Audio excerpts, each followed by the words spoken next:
lectura. Esta es la segunda sesión del segundo ciclo, aunque descansamos muy poquito, pero este es el segundo ciclo, el segundo semestre, porque aquí el 10 de agosto se reiniciaron clases en la Universidad Veracruzana y por eso lo estamos contando así. A partir de este nuevo ciclo contamos con algunos estudiantes que toman el taller de promoción de lectura, que están aquí presentes, además de nuestro asiduo y habitual público que nos acompaña siempre. Y bueno, a todos ustedes muchas gracias por estar presentes. Este día vamos a tener el gusto de compartir un cuento del escritor Horacio Quiroga, y para esta ocasión quien lo comparte, quien lo presenta para ustedes es la maestra Rocío Audelo León, quien ya ha presentado en otras ocasiones y quien tiene estudios de licenciatura y de maestría en literatura. Pues es también promotora de lectura y pues, promotora cultural que está haciendo su labor docente y de gestión aquí en el puerto de Veracruz. Damos la palabra de bienvenida a Rocío.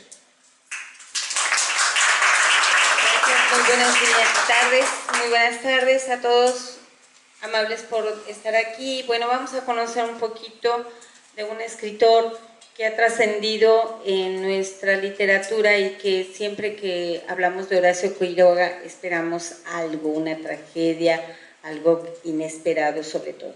Aquí el enfoque que se le va a dar es conocer cómo un escritor que ha trascendido ha trabajado, cómo la estructura de sus cuentos, en este caso es un cuento corto, A la deriva, nos ha impactado a tal grado que, bueno, ha pasado por análisis, por estudios, por comentarios y sigue siendo cuentos que se siguen leyendo en secundaria, preparatoria y universidad. Horacio Quiroga ha tenido una gran trascendencia, pero ¿qué les parece si antes de empezar con un análisis y conocer un poquito más de Horacio Quiroga, leemos el cuento para saber de qué estamos hablando? Nos va a hacer favor uno de los compañeros lectores para leer este cuento de A la deriva. Todos vamos a acompañarlos, los demás con la vista, para enterarnos del cuento.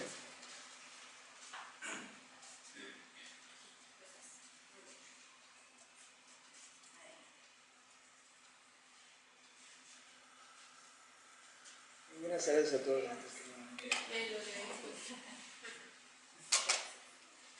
A la deriva. El hombre pisó algo blancuzco y enseguida sintió la mordedura en el pie. Saltó adelante y al volverse, con un juramento, vio una yaracuzú que, arrollada sobre sí misma, esperaba otro ataque. El hombre echó una veloz ojeada a su pie, donde 2 gotitas de sangre engrosaban dificultosamente, y sacó el machete de la cintura. La víbora vio la amenaza y hundió más la cabeza en el centro mismo de su espiral, pero el machete cayó del lomo, dislocándole las vértebras.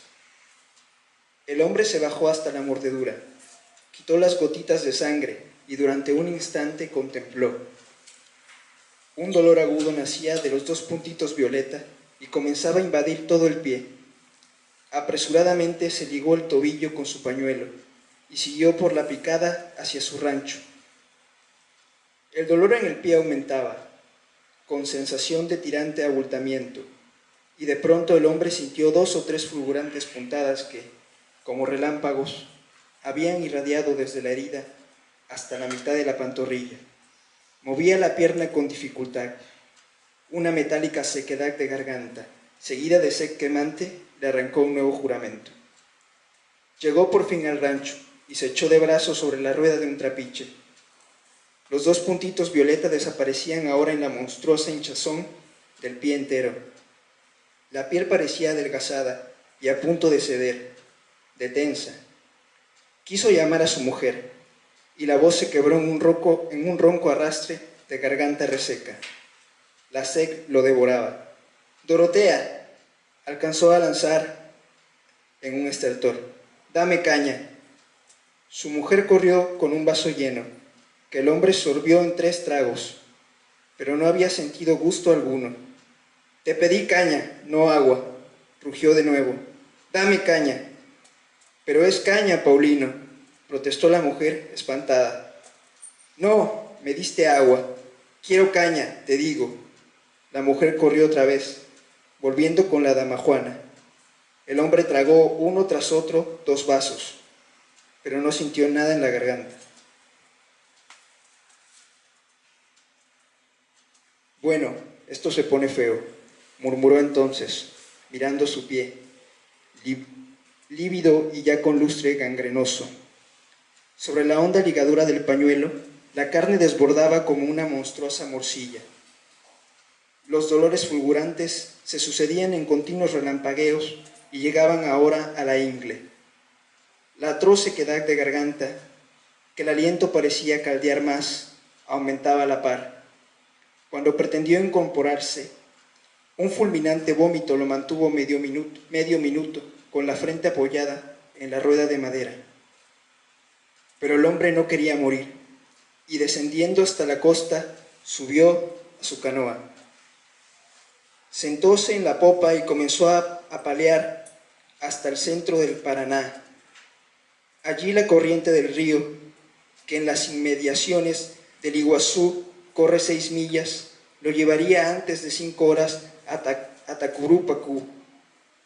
El hombre, con sombría energía, pudo efectivamente llegar hasta el medio del río, pero allí sus manos dormidas dejaron caer la pala en la canoa, y tras un nuevo vómito de sangre esta vez, dirigió una mirada al sol, que ya trasponía el monte. La pierna entera, hasta medio muslo, era ya un bloque deforme y durísimo que reventaba la ropa. El hombre cortó la ligadura y abrió el pantalón con un cuchillo. El bajo vientre desbordó hinchado con grandes manchas lívidas y terriblemente doloroso. El hombre pensó que no podría llegar jamás él solo a Tacurupacú y se decidió a pedir ayuda a su compañero Alves, aunque hacía mucho tiempo que estaban disgustados. La corriente del río se precipitaba ahora hacia la costa brasileña, y el hombre pudo fácilmente atracar. Se arrastró por la picada, en cuesta arriba, pero a los 20 metros, exhausto, quedó tendido de pecho. «Alves», gritó con cuanta fuerza pudo, y prestó oído en vano. «Compadre Alves, no me niegues este favor», clamó de nuevo, alzando la cabeza del suelo. En el silencio de la selva no se oyó rumor. El hombre tuvo aún valor para llegar hasta su canoa, y la corriente, cogiéndola de nuevo, la llevó velozmente a la deriva.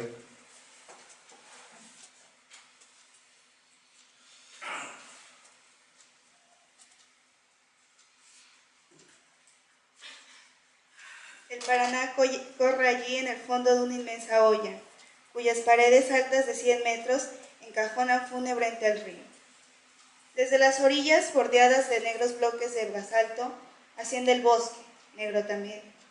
Adelante, a los costados, atrás, siempre la eterna muralla lúgubre, en cuyo fondo el río arremolinado se precipita en incesantes borbollones de agua fangosa. El paisaje es agresivo y reina en él un silencio de muerte.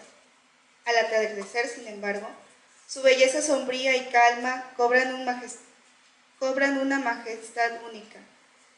El sol había caído ya cuando el hombre, semitendido en el fondo de la canoa, tuvo un violento escalofrío y de pronto, con asombro, enderezó pesadamente la cabeza. Se sentía mejor. La pierna le dolía apenas, la sed disminuía y su pecho, libre ya, se abría en lenta inspiración. El veneno comenzaba a irse, no había duda. Se hallaba casi bien y aunque no tenía fuerzas para mover la mano, contaba con la caída del rocío para ponerse del todo. Calculó que antes de 3 horas estaría en Tacurupacú. El bienestar avanzaba y con él una somnolencia llena de recuerdos. No sentía ya nada ni en la pierna ni en el vientre. ¿Viviría aún su compadre Gaona en Tacurupacú? ¿Acaso viera también a su expatrón Mr. Douglas al recibidor del obraje? ¿Llegaría pronto? El cielo al poniente se abría ahora en pantalla de oro, y el río se había coloreado también. Desde la costa paraguaya, ya entenebrecida, el monte dejaba caer sobre el río su frescura crepuscular, en penetrantes efluvios de azahar y miel silvestre. Una pareja de guacamayos cruzó muy alto y en silencio hacia el Paraguay. Allá abajo, sobre el río de oro, la canoa derivaba velozmente, girando al rato sobre sí misma ante el borbollón de un remolino. El hombre que iba en ella se sentía cada vez mejor y pensaba entre tanto el tiempo justo que había pasado sin ver a su expatrón Douglas. 3 años, tal vez no tanto, 2 años y 9 meses, acaso 8 meses y medio, eso sí, seguramente. De pronto sintió que estaba helado hasta el pecho. ¿Qué sería?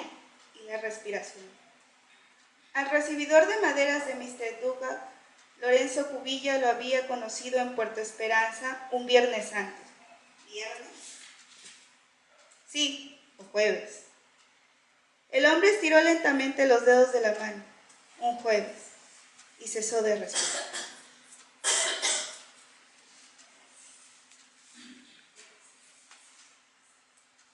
Bien, ¿qué les parece la historia? Interesante, ¿no? ¿Podríamos decir de qué se trató? ¿De la muerte, de la agonía? ¿De qué se trató? ¿De qué se trató? Chicos, ¿de qué se trata? ¿De qué se trata? De una agonía, claro, es la narración de un hombre que está agonizando. Entonces vamos a ver cómo logra Horacio Quiroga esta forma de narrarnos la agonía después de que una víbora muerde el pie de este hombre de la selva. Vamos a analizar este cuento. Tenemos aquí la imagen de Horacio Quiroga para conocerlo porque, bueno, la duda, ¿no? ¿Cómo sería este hombre? Esta es su segunda esposa. Curiosamente, él tiene una historia de vida trágica. Su padre se suicida, él lo ve, está muy pequeño. La madre después muere de cáncer. Él tiene que entrar a un internado militar para que pueda terminar un estudio.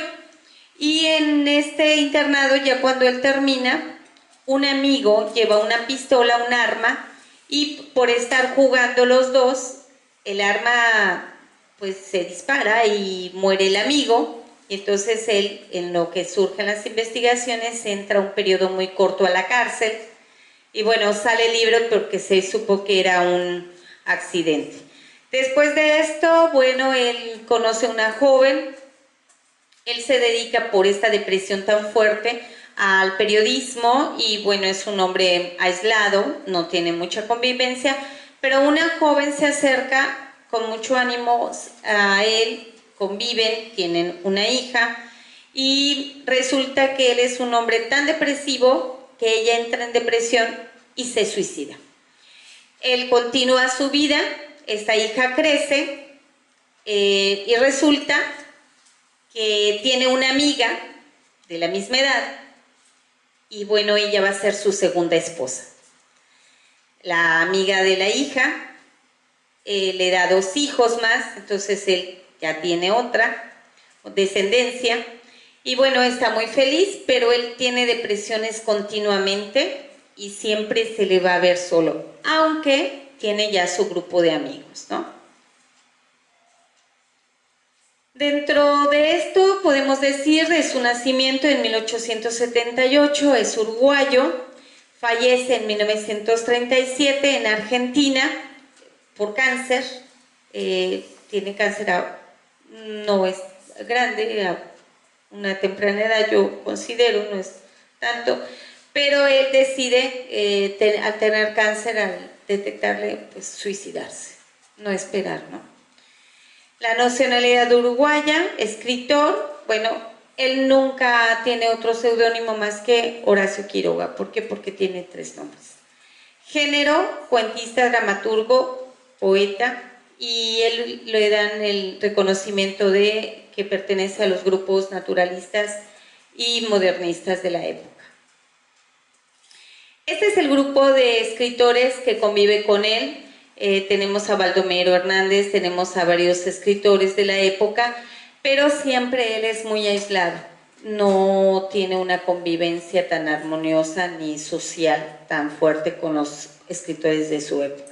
Pero asiste y convive con ellos, aunque él se cataloga siempre como periodista y como escritor. De hecho, muchos de los cuentos que tenemos entre sus publicaciones los ha tomado de artículos periodísticos y los ha hecho cuentos. Eso es algo que se le agradece, de una noticia hacer toda una historia. Tenemos aquí, son muchas las obras que él publicó: El diario de viaje, Crímenes del otro, Los perseguidos, totalmente recomendable entre todos, Historia del amor turbio, Cuentos de amor y locura de muerte, Cuentos de la selva.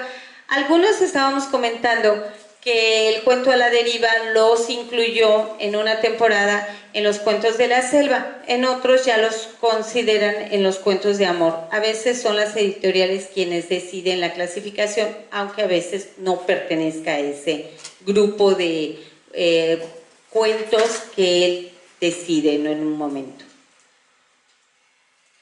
También El salvaje, Sacrificadas, Anaconda, que es espléndido y ha tenido muchísimos premios, El desierto, Los desterrados, Pasado amor, Sueño natal, Más allá. Todos estos son cuentos, prácticamente los podemos encontrar en algunas editoriales ya publicadas también por otras actualmente, ¿no? Vamos a ver, ¿cómo podemos analizar un cuento? Para los que queremos escribir, para los que intentamos acercarnos a estos escritores que tienen tanto renombre, que han sido tan precisos, ustedes pudieron notar en la lectura que con una línea da toda una imagen. Entonces vamos a sacar una metodología para la comprensión de este relato breve.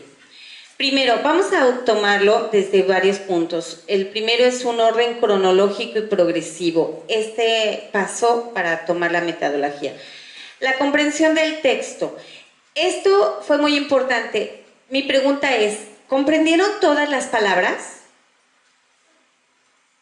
¿Todas?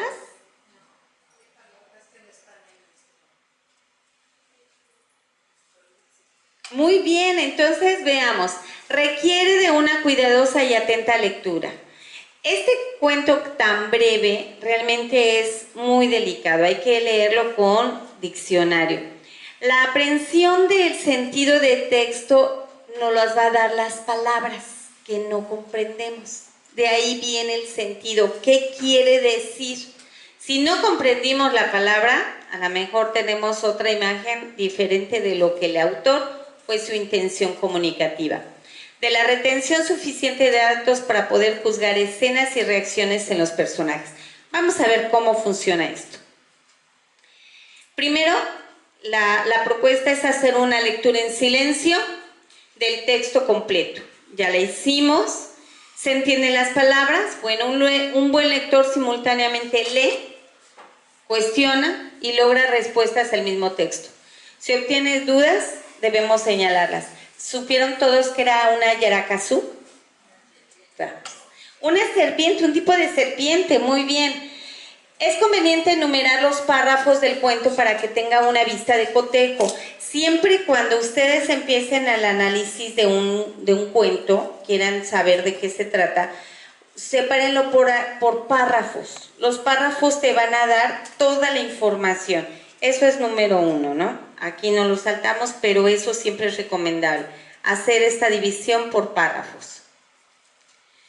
Posteriormente vamos a hacer el uso del diccionario. El vocabulario del cuento es entendible, pero si existe alguna duda sobre palabras, el diccionario nos va a ayudar siempre para descubrir la acepción justa de este texto. La palabra yarararakusú, yarararakusú. Bien, Vamos a buscarla en el diccionario a ver si le acertamos como víbora o no. ¿Qué dice? Dice el diccionario que es femenino, en América reptil, escamoso, ofidio, muy venenoso, de color pardo, que puede llegar a medir 1.5 metros. ¡Guau! Entonces ya tenemos la imagen de este hombre, que la víbora, no es lo mismo que pensamos que una víbora, una víborita y todo. Ojo, es necesario siempre saber la información de la palabra para tener un concepto y así hacer un significado más preciso de lo que el escritor nos quiere decir. Cuando estamos hablando de 1.5 metros de una víbora, bueno, es delicado, ¿no? Del plural, yararás o yayarares, yararaes. Muy bien. Con este significado lo único que intuimos es que probablemente parentesco de la yararacazú con la familia de la yarara, puesto que nos confirma la excesiva venenosidad de la víbora del cuento. Con este tamaño, bueno, nos imaginamos que con un mordisco el hombre ya está muerto. ¿Cuánto tiempo calculan que vivió? Horas, no llegamos a pasar un día, efectivamente. Entonces la mordida no le dio más que un día. Y lo podemos marcar también por las imágenes que nos dan. Recuerden que él empieza muy temprano y en la barca es cuando ya ve la puesta de sol. Entonces ya nos marcó el tiempo exactamente y ya con el veneno ya nos damos idea. Trapiche. ¿Qué es un trapiche? Es un, digamos, aspecto de que donde meten la caña y ahí obtienen los derivados de la caña, el alcohol o algunos otros derivados de la caña. Muy bien. ¿Alguien más? ¿Alguien más tiene del trapiche? ¿Sí? El melao, la cachaza. También se obtiene del trapiche el melado o melao, la cachaza, el azúcar morena y ya el azúcar refinada. La panela. Muy bien, entonces, ojo, aquí nos da varias acepciones, que es el molino, efectivamente, de los frutos, del azúcar y el molino que pulveriza minerales. Entonces, si nosotros estamos viendo acepciones, hay que elegir la mejor para comprender este texto. Las acepciones dan cuenta de que se trata de un molino, donde probablemente el hombre muele caña de azúcar. Por otro lado, con base en el texto, inferimos que puede ser un ingenio. Entonces ya sabemos dónde se encuentra. Y no lo dice, pero nada más con una palabra, vemos que la rueda del trapiche estamos perdidos, ya no supimos nada. ¿Y a qué significa? Seguramente el hombre se abrazó a la rueda del molino para sostenerse. Se entiende que es rueda grande. Fíjense. Pero una palabra nos lleva a toda la acepción, ¿no? Toda esa información. En el caso estertor, ¿qué es estertor?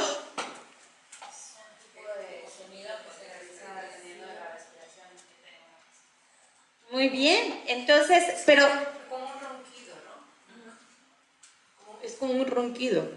claro, muy bien. Entonces, fíjense aquí ya nos está hablando sobre una respiración anhelosa, generalmente ronca, silbante, propia de la agonía y del coma. Fíjate, el diccionario ya nos da la pista de que está él agonizando. Y no lo dice el texto, nunca usa la palabra agonía. ¿Ven qué maravilloso es el escritor? Y también otra acepción, que es ruido de burbuja que produce en ciertas enfermedades el aparato respiratorio y se percibe por la auscultación. De estos, bueno, pues yo elijo la primera porque ya me está dando toda la pista. Ya, una palabra me dijo lo que el autor cayó. Vean.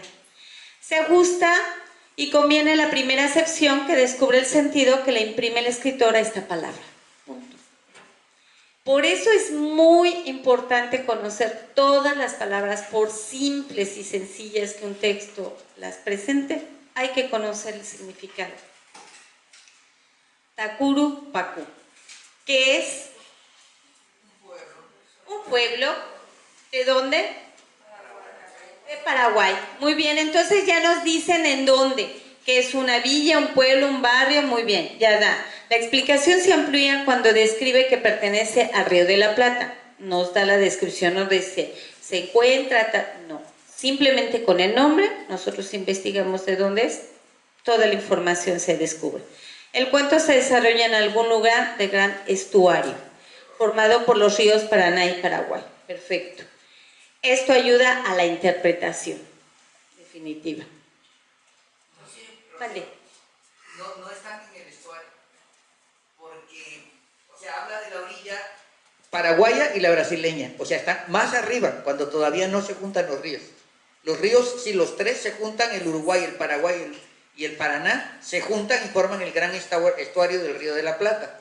Pero ahí, donde nos describe él, todavía habla de las dos orillas. Y cuando se juntan, ya están nada más Argentina y Uruguay, ya no está Brasil. Excelente. El texto, la explicación se amplía cuando describe que pertenece. O sea, es cierto lo que está diciendo. O sea, pertenece, no está ahí, sino es parte del Río de la Plata, efectivamente, ¿no? Muy bien, muy buena observación, claro, de los dos ríos formados por Paraná y Paraguay. Porque además se le está cortando la hierba, ¿no? Entonces, las víboras en lugar alto, ¿no? Entonces, él está cortando la hierba al amanecer. Muy bien. El significado del texto, la comprensión se logra cuando se ha captado el sentido del texto. Mientras se lee, se descubre el ritmo del cuento. ¿Sí lo pudieron notar al leer? Y sobre todo los jóvenes que leyeron bien.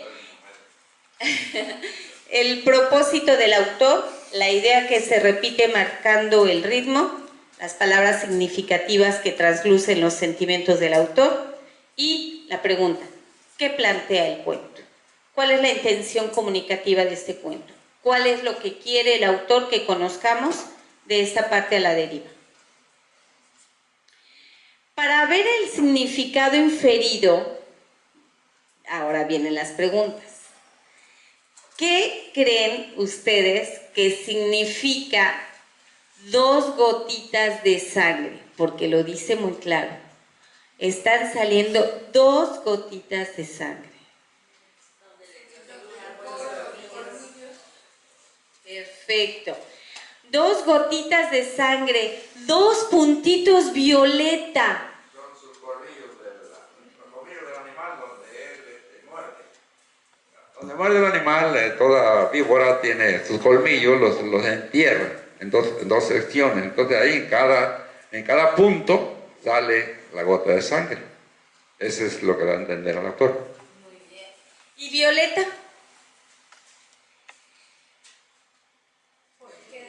Ciertos venenos en la piel, a la sangre la empiezan a coagular, entonces en el momento del piquete se coagula la sangre.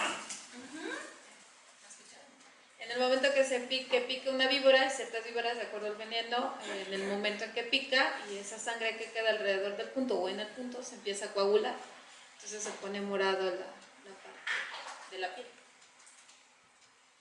¿Vieron qué imagen tan simple y todo lo que sale? En el caso, 2 puntitos violetas. ¿Por qué está en diminutivo? ¿Significa algo el color? Ya no nos dio la respuesta. ¿Qué pretende el autor con esto? Que sean en diminutivo.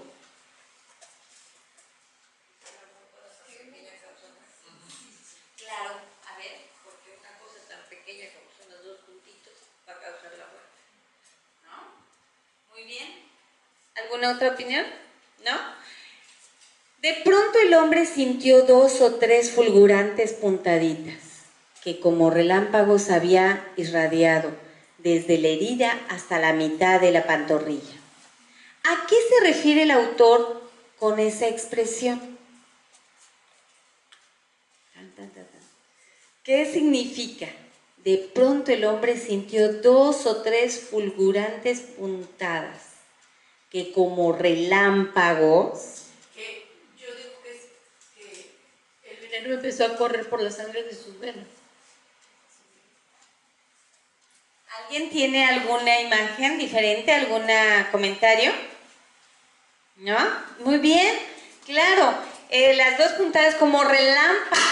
O sea, cómo se va sintiendo el cuerpo, ¿no? Cuando surge. Bien, desde la pantorrilla, ¿no? Desde la mitad de la pantorrilla. Entonces ya nos dice dónde lo pico, ¿cierto? ¿Dónde? ¿En qué parte el animal se levanta y lo pica? ¿Sí? Le ensarta sus colmillos, ¿no? Qué interesante. Sí, ¿verdad? En el pie. Y va sintiendo. O sea, él se llevó en el tobillo con el pañuelo, tratando de que no subiera, pero o sea, ya cuando nos dice que lo siente en la pantorrilla, quiere decir que fue ya que no sirvió. Sí, y ya siente desde la pantorrilla ya todo el veneno que está como relámpago. Y en ese momento te das cuenta que se va a morir. Ahí ya nos adelanta, ¿verdad? Muy bien. El asunto del cuento a la deriva. En la selva un hombre es mordido por una víbora venenosa. Los síntomas y el efecto del veneno van avanzando a cada instante. El hombre no quiere morir.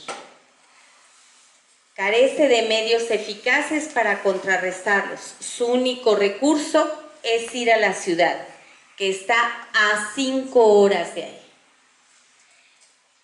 ¿Qué les dice esto? ¿Angustia como lector? ¿Se angustia? El hombre se está muriendo, pero está a 5 horas y está en la selva. ¿Cómo se desprende de ahí? ¿Cómo se va? ¿Cómo se transporta?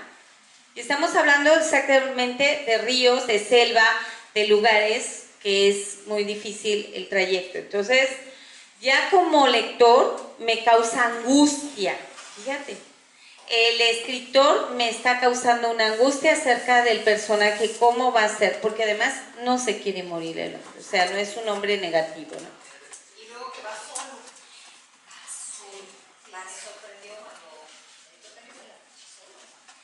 Va solo, ¿no? ¿Quién? Eso. Muy bien. Además de ahí podemos inferir más cosas todavía, ¿no? Y aquí es algo superficial lo que hacemos, porque todavía puede haber un análisis mayor de esto. Continúa. Vamos a ver el núcleo temático. Estas son ideas importantes y estas son ideas abstractas. La idea importante, el hombre está en peligro de muerte. Pues es la muerte, ¿no? La que nos va a seguir. La selva es peligrosa. Sí, hay un peligro constante. El hombre lucha por vivir, un instinto de conservación. La soledad en la selva. El hombre está solo, efectivamente. Hay una asociación de ideas importantes y vean cómo viene cada una creándonos angustia. Todo esto nos crea angustia como lector. Pobre hombre, ¿qué le pasa? ¿Qué sucede? Entonces el cuento tiene esa tónica y ese ritmo de llevarnos hasta el límite. Y si me pasa algo, si lo relaciono, o sea, como sobrevivencia, el hombre piensa qué puede pasar y al hombre qué le puede pasar. El personaje principal. Para determinarlo hay que comprobar su importancia en el desarrollo del tema. ¿El hombre es importante? Sí. Pero ¿quién hizo la acción? La serpiente. Realmente el hombre es en el que recae toda la acción, pero el personaje principal que llevó todo, que inició el desarrollo de la acción, fue la serpiente. Qué interesante. No estoy de acuerdo. Ahí sí no estoy de acuerdo. Yo creo que el personaje es el hombre. Sí. O sea, él va y toda la angustia y toda la idea que nos quiere transmitir el autor, la soledad en un ambiente imponente, porque la selva lo describe como algo extraordinario. Después el río también con aquellas paredes gigantescas de basalto, donde va totalmente a la deriva. Toda esa angustia es del hombre. La serpiente no es más que el elemento desencadenante de toda la angustia del hombre. O sea, el personaje principal es el hombre. Porque sin él no hay cuento. O sea, la serpiente la podrías cambiar por otra. Podría ser un alacrán, podría ser un animal que lo muerde, cualquier otro. Pero el hombre no lo puedes cambiar. Entonces yo por eso creo, en mi opinión, que es no la serpiente, el hombre. Perfecto, le puedes pasar a él. Yo creo que otro de los factores que indica cuál es el personaje principal es que al final, cuando describe su agonía, empieza a recordar a su mujer, a su compadre y a su jefe, me parece, ¿no? Su jefe de Luis. Entonces yo creo que sí es el personaje principal del hombre, porque en dado caso sería qué es lo que piensa, por ejemplo, la serpiente, en dado caso, o qué le pasó a la serpiente después de haber mordido al hombre, ¿no? Supongo que sería el personaje principal. Muy bien. A ver, perdón, también tú. A ver, Javier, que pidió primero la palabra. Bueno, lo que pasa es que el escritor generalmente quiere decir algo, pero el círculo se cierra cuando el lector lo acomoda a lo que él entiende. Y a lo mejor para el pitch sí es la serpiente. Y para muchos quizás sea el hombre, ¿no? Y ahí es donde se completa realmente, porque la idea del escritor es una, la interpretación es de demás. La interpretación. Sí, pero para mí yo voto por él. Perfecto. No, está bien. No está mal. Adelante. Gracias. Hablamos de principio que es la metodología, ¿no?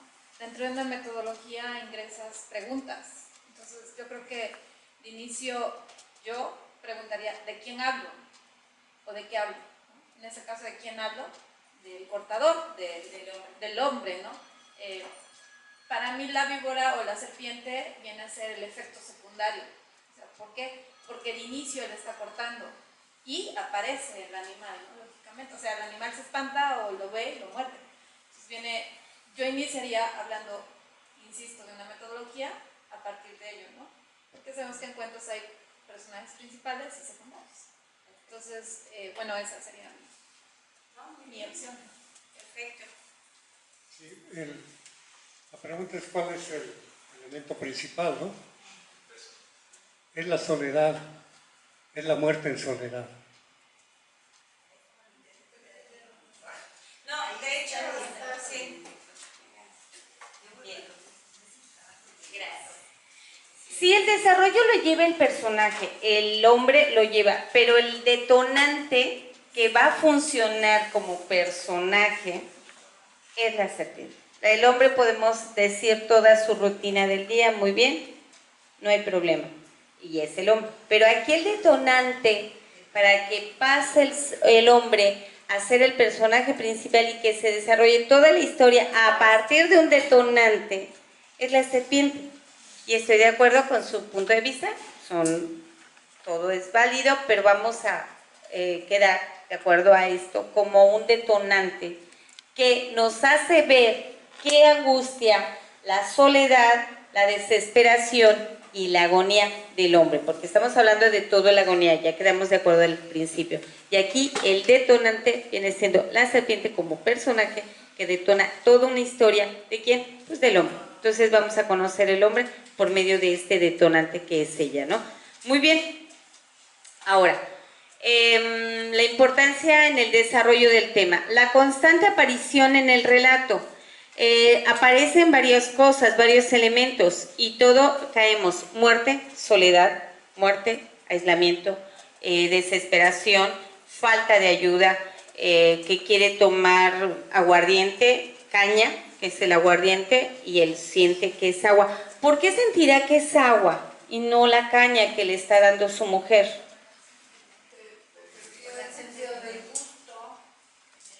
Perdió el sentido del gusto, Sí, la sensibilidad. Sentido no le sabe a nada. Y el personaje secundario en este caso es la esposa, el que le lleva la dama Juana llena de aguardiente, ¿verdad? Para que tome lo que quiera. Muy bien, ya perdió toda sensibilidad el hombre y bueno, es una constante aparición en el relato de que ya está solo, que ya no siente, ya no tiene sensibilidad, de que le picó en el pie, se subió el dolor hasta la pantorrilla y ya perdió toda sensibilidad. Vamos por parte para llegar a este último punto. La relación que se establece entre él y los demás personajes y de qué manera y cómo le afecta la idea central. Lo comentaste, ¿no? Que busca ayuda con el compadre, recuerda a su antiguo patrón, Douglas, y que al final de cuentas está solo subiendo a la barca. Todo el tiempo está solo el hombre, e incluso cuando se acerca con la esposa se aísla de ella y regresa a la soledad. Sí. Vamos a ver la estructura del cuento. ¿En qué párrafo pasa esto? Bueno, aquí no sé, yo dividí por párrafos todo, no lo vamos a comentar todos los párrafos, pero sí puntos importantes. En el primero inicia con la introducción de los hechos que provocan el problema. ¿Quién provoca el problema? La serpiente. Entonces ya llegamos, ¿quién introduce el hecho? Siguiente.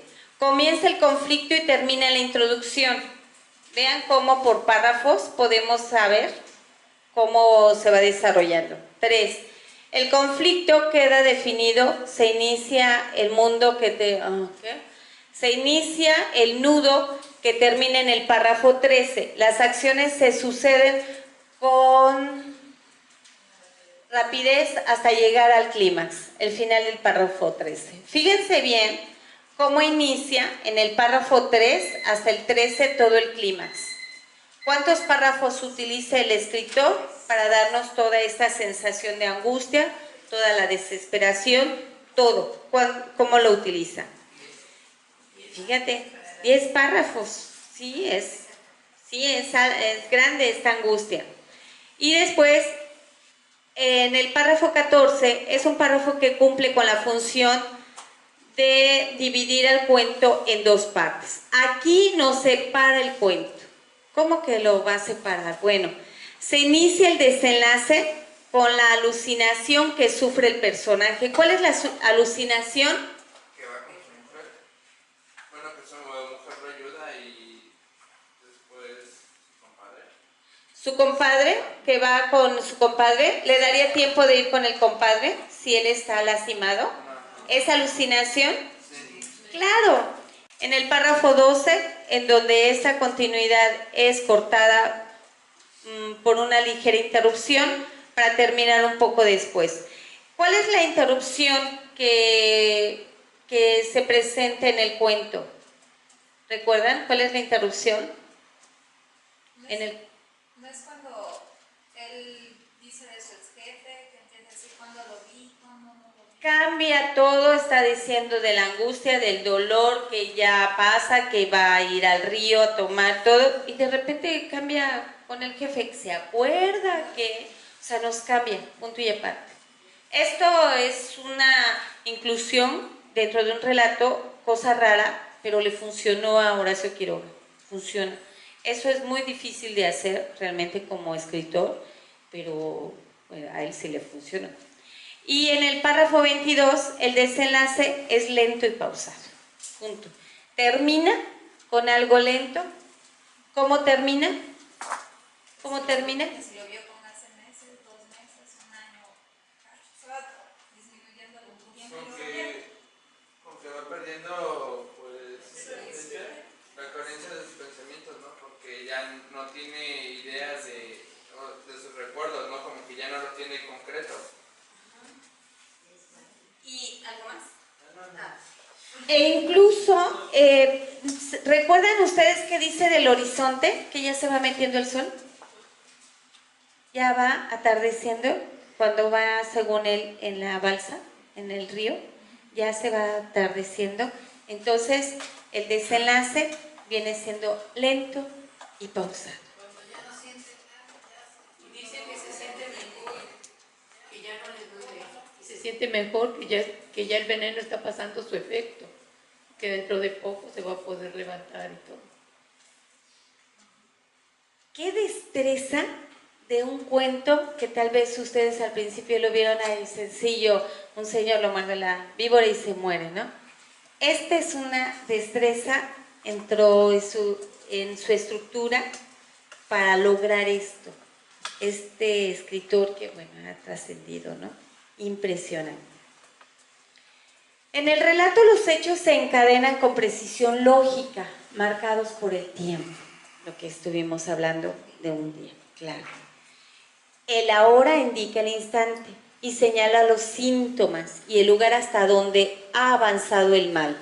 Objetivamente puntualiza que un instante después el mal será mayor, porque el tiempo actúa en contra del hombre. Todas las frases obedecen a un solo designio: demostrar que la muerte del hombre es inminente. El personaje y su evolución se ajustan al tema. El hombre tenía que estar en la selva para presentarlo aislado y expuesto a la contingencia de este trama, ¿no? No podía estar en otro lugar si no nos crea esta angustia, ¿no? Esta desesperación como lectores. El diálogo, que es muy corto, lo vieron, ¿verdad? Muy corto el diálogo, cumple con la función de dar vida al relato y hacer más creíble la situación del personaje. Cuando le pregunta a la esposa y todo esto, decimos, pues sí, le está dando, ¿qué hay? Pero esto le da una realidad a la historia. Y bueno, pues eso es todo. Espero que les haya gustado parte de esta estructura, de este relato, y que, bueno, uno de mis escritores favoritos sigue siendo Horacio Quiroga, porque cada vez que se acerca uno a la estructura, al relato, a ver cómo escriben y por qué tienen esta fama, pues no dejan de ser Horacio Quiroga. ¿Alguna pregunta, por favor? ¿Pregunta, comentario, algo que les interese saber? Si quieres, bueno, regresar a alguna cosa que deseen dentro de la escritura. Bueno, primero felicitarte, fue una presentación excelente y creo que a los muchachos les va a servir enormemente. Para todos fue muy ilustrativa tu análisis del cuento. Se nota tu maestría, tu destreza para manejar las cuestiones literarias. Y segundo, sí, Horacio Quiroga es un maestro del cuento. Este cuento tiene una estructura idéntica a otro cuento de él mismo, que se llama El hombre muerto, y que también en 2 páginas describe la muerte accidental de un hombre de una manera magistral. Sí, es un gran autor. Sí, es un gran autor. Efectivamente, en El hombre muerto también, un hombre nada más se quiere saltar de un alambre y bueno, se encaja un machete con el que está, y en 2 páginas hace una estructura impresionante, de verdad es uno de los cuentos que digo, como en tan poco, una escritura tan breve, está una carga semántica, sintáctica, en estructura, y de verdad parecía sencillo que de una palabra, ay, ¿qué puedo sacar, no? Pero si no comprendo las palabras, sobre todo de otro país, y cómo las emplea para la intención comunicativa, luego nos perdemos en la historia. ¿Alguien más que guste? Pues primero, gracias por esta bella explicación. Felicidades, fue una chica muy bonita. Yo te digo gracias por la explicación. Generalmente no sabemos analizar un cuento o una lectura. Siempre nos han dicho, bueno, pues los grandes escritores, por lo menos es mi guía, es cuando empiezan con el párrafo y te atrapan, que lo tengan. Así de sencillo. Te atrapan en el primer párrafo. Luego viene el nudo, siempre te mantiene a la expectativa, intrigada, que dices, no quiero dejar de leerlo. Y el final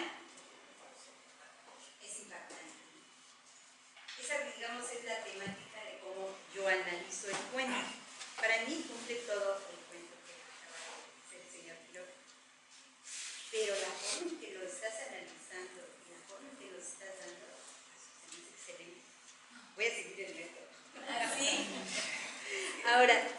comentario es, el Señor tuvo una vida de mucho impacto. Yo siento que por eso le era muy fácil escribir de eso, porque desde niño pudo captar esos sentimientos de angustia y de problemática desde el problema de su papá.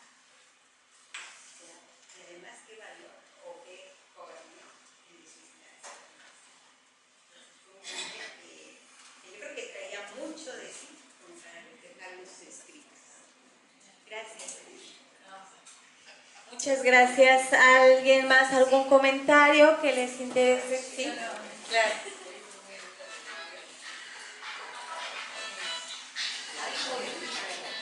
Habló que en los cuentos hay un detonante.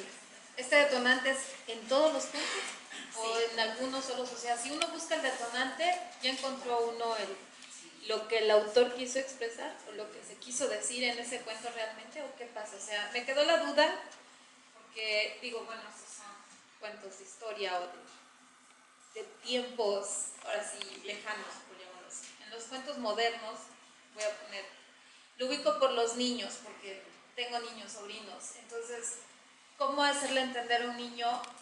Hablaba de usted de que enseña lectura, ¿no? ¿Cómo hacerlos entrar a esta fascinación de la lectura? Entonces, ¿cómo hacer entenderlos si todo cuento tiene un detonante? ¿Cómo hacerlos incluir ese gusanito del detonante, ¿no? O sea, porque yo me puse a pensar en los nuevos cuentos, muchas veces enlazan tantas historias a la vez. Hablemos de Disney, que muchas veces en sus historias enlazan muchas, entonces buscas el detonante y no lo encuentras, ¿no? Entonces, ¿cómo crear en el niño? A ver, busca, ¿no? En este caso usted nos dijo la serpiente, y me incluyo, no, pero yo dije, es el Señor. Entonces, ¿cómo incluir a un niño o a un joven o a nosotros a esa parte de descubre, ¿no? Descubre qué es lo que quería el autor o qué es lo que veía el autor en este pequeño fragmento, ¿no? Por eso mi pregunta es, ¿todo cuento tiene detonante entonces?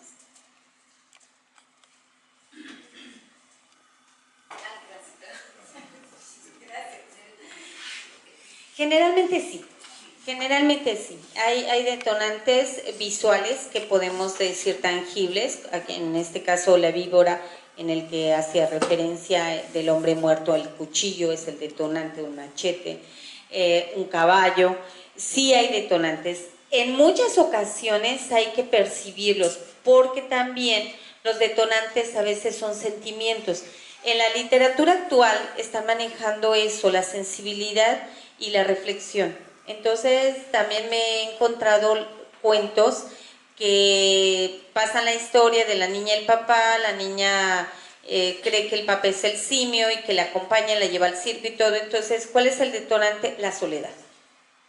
Entonces no está tan tangible, es como que un poquito detenerse a reflexionar qué es lo que quiere el escritor, y también veo como una corriente de autoayuda o que los niños se detengan a reflexionar qué está pasando en su vida, ¿no? Y los adultos, porque muchos cuentos infantiles son para los adultos, ¿no? En el sentido de que, bueno, ojo, trabajas mucho, le das todo, pero hay algo que le falta a tu hija o tu hijo, ¿no? Entonces ahí es en el detonante donde uno reflexiona, pues el tiempo, ¿no? Tiempo de calidad o llevarla o la familia, algunos detonantes, pero sí los hay, generalmente sí los hay. Es muy difícil y muy raro encontrar cuentos planos, sí los hay también, pero yo los he visto en adultos, estos cuentos planos que buscan algo más, ¿no? Pero siempre hay algo. Y me gusta mucho jugar con esta idea porque encuentra, ¿no? A ver, encuentra qué quise decir, por qué y de qué. Y en este tipo de cuentos me gustó encontrarlo en los significados, en el diccionario, porque los dejamos a un lado el diccionario también. Decimos, ay, ya me sé las palabras, ay, pues el mismo texto lo explica. Y no es cierto, nos estamos engañando, ¿no? Sigue el diccionario siendo importante para comprender de qué se refiere y cuál es la intención comunicativa de todo escritor, ¿no? para este tipo de historias. ¿Algún comentario? Incluso, por ejemplo, la novela podría ser interpretada de muchas maneras, depende de la educación. Por ejemplo,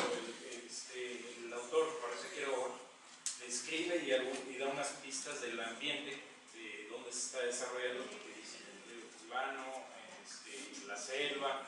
Entonces más o menos nos describe un ambiente que lo tiene muy bien localizado, y tal vez si nosotros nos documentamos podemos tener el ambiente exacto de donde está desarrollando la acción, ¿no?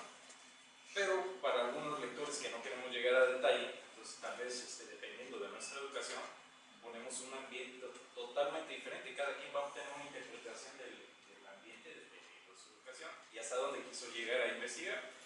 O sea, si detalla bien, ve una selva, de la selva donde está, Paraguay. Sí. Paraguay, para que sea exacto el ambiente, ¿no? Y también la cantidad de personajes que metió, que eran 13 personajes, 4, el compadre, la esposa, la víbora, que son elementos de 4, y se ajusta muy bien a su personalidad, ¿no? Es una persona muy aislada, entonces no hace grandes descripciones en cuanto a personajes, sino únicamente pone ciertos elementos ahí en la novela, ¿no? ¿Sí? Y aquí la intención, más que nada, era la descripción de la angustia, ¿no? Sobre Lovecraft, o sea, no describía, hablaba de sensaciones, igual este señor, lo que quería era describir la sensación de angustia que tenía por su muerte inminente, ¿no? Entonces, es básicamente lo que sería el contenido del cuento, ¿no? Entonces, más o menos nos da una pista a nosotros de cómo podemos hacer un cuento, ¿no?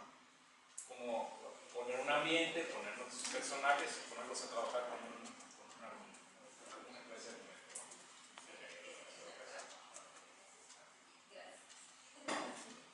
Gracias, muy amable. Efectivamente, bueno, pues hay interesante y de verdad que la historia es hermosa. ¿Sí? Gracias. ¿Alguien más? Por favor, después de estas fotos de estudio.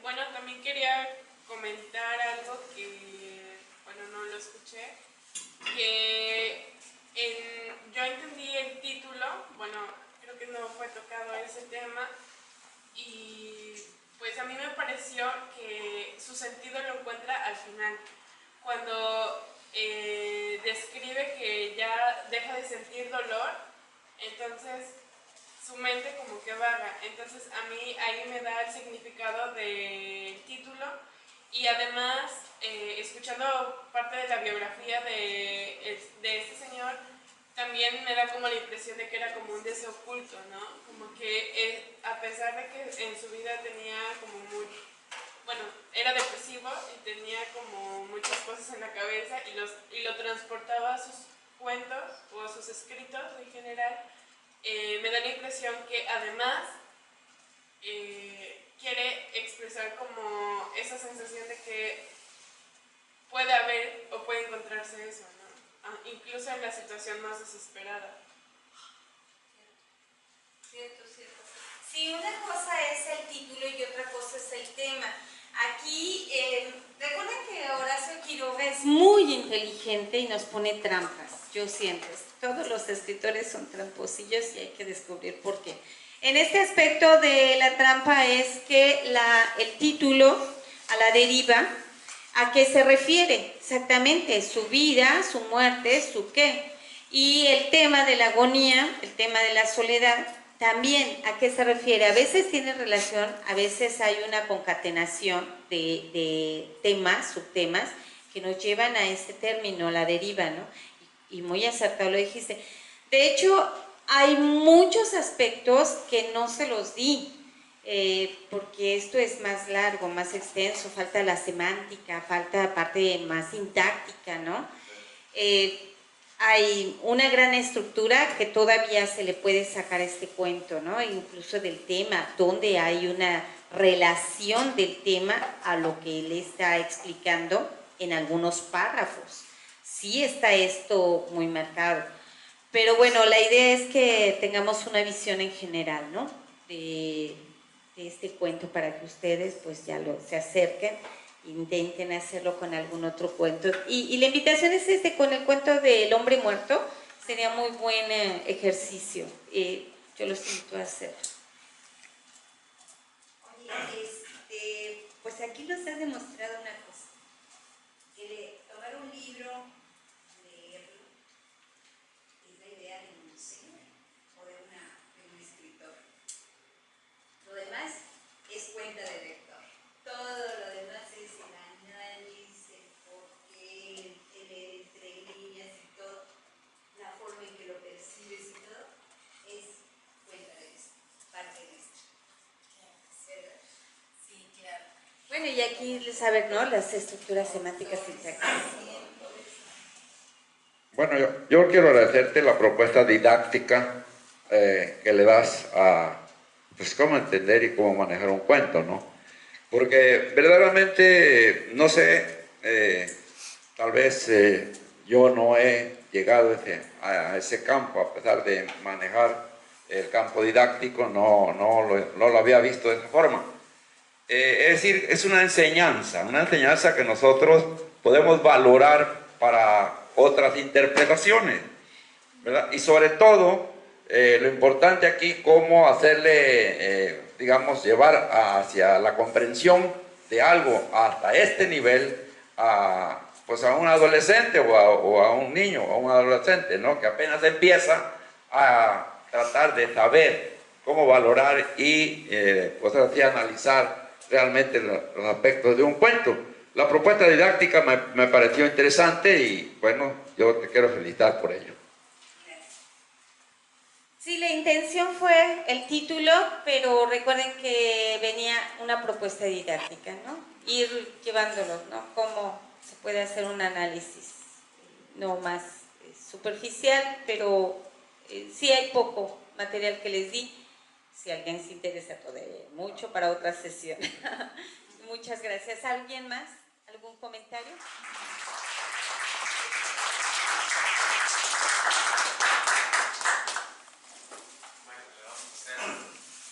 Entrega de Rocío de su reconocimiento y de su bonito cartel, que sí es la portada de otra edición del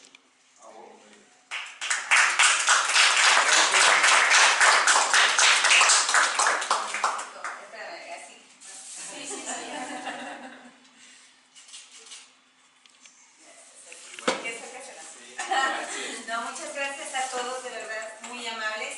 Y bueno, espero haber cumplido la función que es acercarse a la lectura desde otro punto de vista, ¿no? La lingüística tiene mucho que ver en esto y bueno, a mí me encanta y desmenuzarlo, porque bueno, si él pudo, ¿por qué no nosotros hacer esas obras de arte, ¿no?